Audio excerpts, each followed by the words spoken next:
Hello students, history में हमारा second chapter Bharat में राष्ट्रवाद चल रहा है।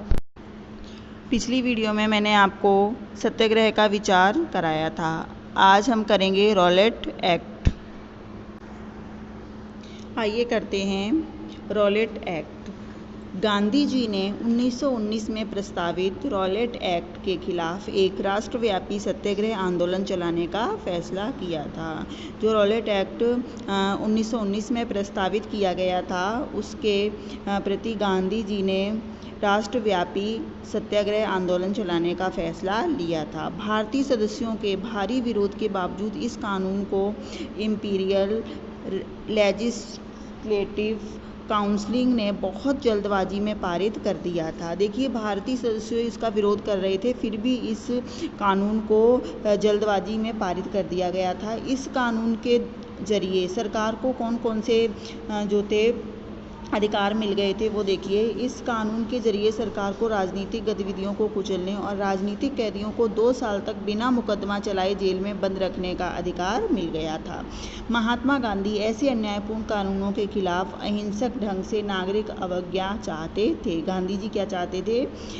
ऐसे जो अन्यायपूर्ण कानून थे, ये जो अन्यायपूर्ण कानून बना था, इसके खिलाफ अहिंसक ढंग से नागरिक अवज्ञा चाहते थे। इसे 6 अप्रैल को एक हड़ताल से शुरू किया गया था। इसको क्या था, इस जो आंदोलन को, इसके खिलाफ जो आंदोलन था वो कब शुरू किया गया था? 6 अप्रैल को एक हड़ताल से शुरू किया गया था। विभिन्न शहरों में रैली जुलूस का आयोजन किया गया। रेलवे वर्कशॉप में कामगार हड़ताल पर चले गए, दुकानें बंद हो गईं। इस व्यापक जन उभार से चिंतित तथा रेलवे व टेलीग्राफ जैसी संचार सुविधाओं के भंग हो जाने की आशंका से भयभीत अंग्रेजों ने राष्ट्रवादियों पर दमन शुरू कर दिया था। अमृतसर में बहुत सारे स्थानीय नेताओं को हिरासत में ले लिया गया था। अमृतसर में बहुत सारे जो स्थानीय नेता थे उन्हें हिरासत में ले लिया गया था। गांधी जी के दिल्ली में प्रवेश करने पर पाबंदी लगा दी गई थी कि गांधी जी दिल्ली में प्रवेश नहीं करेंगे, उन पर पाबंदी लगा दी गई थी। 10 अप्रैल को पुलिस ने अमृतसर में एक शांतिपूर्ण जुलूस पर गोली चला दी थी। 10 अप्रैल के दिन पुलिस ने अमृतसर में एक शांतिपूर्ण जुलूस था जिस पर क्या चला दिया था? गोलीबारी कर दी थी। इसके बाद लोग बैंकों, डाकखानों और रेलवे स्टेशनों पर हमले करने लगे। मार्शल लॉ लागू कर दिया गया और जनरल डायर ने कमान संभाल ली थी। किसने कमान संभाल ली थी? जनरल डायर ने। तो देखिए, ये जुलूस का आयोजन किया गया।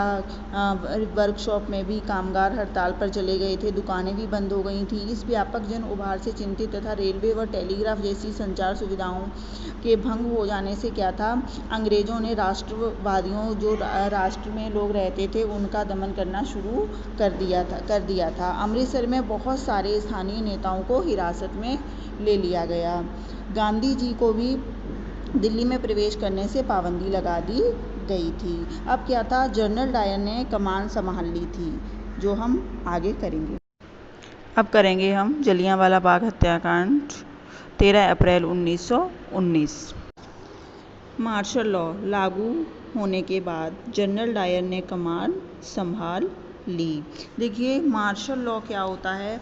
जब भी देश के किसी क्षेत्र में दंगा फसाद बहुत ज़्यादा बढ़ जाता है और सरकार के नियंत्रण से जब बाहर हो जाता है, तो देश की जो सरकार है वो मार्शल लॉ घोषित कर देती है। इस कानून के तहत सरकार देश की सेना को पूरा नियंत्रण दे देती है कि देश की सेना जिस जगह पर दंगा फसाद है वहाँ पर शांति स्थापित कर सके।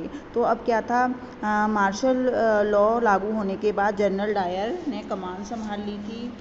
अब 13 अप्रैल को जलियांवाला बाग हत्याकांड हुआ। देखिए, 13 अप्रैल को जलियांवाला बाग हत्याकांड हुआ।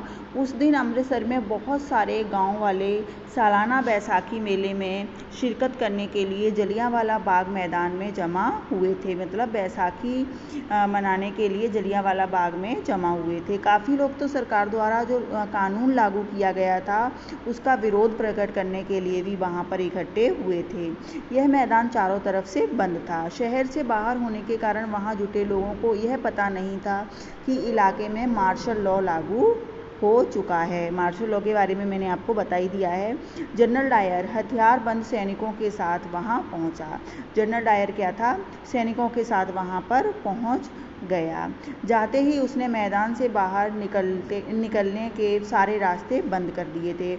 मतलब मैदान के चारों रास्ते बंद कर दिए थे, जिससे कि वहाँ से कोई भी बाहर ना निकल सके। इसके बाद उसके सिपाहियों ने भीड़ पर अंधाधुंध गोलियां चला दी। सैकड़ों लोग मारे गए। बाद में उसने बताया कि वह सत्याग्रहियों के जहन में दहशत और विस्मय का भाव पैदा करने के लिए नैतिक प्रभाव उत्पन्न करना चाहता था। जैसे जैसे जलियांवाला बाग की खबर फैली, उत्तर भारत में बहुत सारे शहरों में लोग सड़कों पर उतरने लगे। हड़तालें होने लगीं। जैसे जैसे लोगों को पता चला जलियांवाला बाग हत्याकांड के बारे में, वैसे वैसे लोग सड़कों पर आने लगे, हड़तालें होने लगीं और पुलिस से मोर्चा लेने लगे। सरकारी इमारतों पर हमला करने लगे। सरकार ने इन कार्रवाइयों को निर्ममता से कुचलने का रास्ता अपनाया। सरकार लोगों को अपमानित और आतंकित करना चाहती थी। लोगों को क्या था? अपमानित करना चाहती थी। सत्याग्रहियों को ज़मीन पर नाक रगड़ने के लिए सड़क पर घिसट कर चलने और सारे साहिबों को सलाम, अंग्रेजी जो साहिब थे उन्हें सलाम करने के लिए मजबूर कर रही थी। लोगों को कोड़े मारे गए। गाँवों पर क्या बम बरसाए गए। हिंसा फैलते देख ऐसी जब हिंसा फैली, ये देखते ही महात्मा गांधी ने अपना जो आंदोलन था रॉलेट एक्ट के प्रति वो वापस ले लिया था। भले ही रॉलेट सत्याग्रह एक बहुत बड़ा आंदोलन था, लेकिन अभी भी वह मुख्य रूप से शहरों और कस्बों तक ही सीमित था। महात्मा गांधी पूरे भारत में और भी ज़्यादा जनाधार वाले आंदोलन खड़ा करना चाहते थे, लेकिन उनका मानना था कि हिंदू मुसलमानों को एक दूसरे के नज़दीक लाए बिना ऐसा कोई आंदोलन नहीं चलाया जा सकता। उन्हें क्या लगता था कि हिंदू मुसलमान जब तक एक दूसरे के नज़दीक नहीं आएंगे तब तक कोई भी ऐसा आंदोलन नहीं चलाया जा सकता था। उन्हें लगता था कि खिलाफत का मुद्दा उठाकर वे दोनों समुदायों को नज़दीक ला सकते हैं। पहले विश्व युद्ध में ऑटोमन तुर्की की हार हो चुकी थी। इस आशय की अफवाहें फैली हुई थी कि इस्लामिक विश्व के आध्यात्मिक नेता ऑटोमन सम्राट पर एक बहुत सख्त शांति संधि थोपी जाएगी। खलीफा की तात्कालिक शक्तियों की रक्षा के लिए मार्च 1919 में बम्बई में एक खिलाफत समिति का गठन किया गया था। कब किया गया था? 1919 में खिलाफत समिति का गठन किया गया था। मोहम्मद अली और शौकत अली बंधुओं के साथ साथ कई युवा मुस्लिम नेताओं ने इस मुद्दे पर संयुक्त जन कार्रवाई की संभावना तलाशने के लिए महात्मा गांधी के साथ चर्चा शुरू कर दी गई थी। सितंबर 1920 में कांग्रेस ने कलकत्ता अधिवेशन में महात्मा गांधी ने भी दूसरे नेताओं को इस बात पर राजी कर लिया कि खिलाफत आंदोलन के समर्थन और स्वराज के लिए एक असहयोग आंदोलन शुरू किया जाना चाहिए।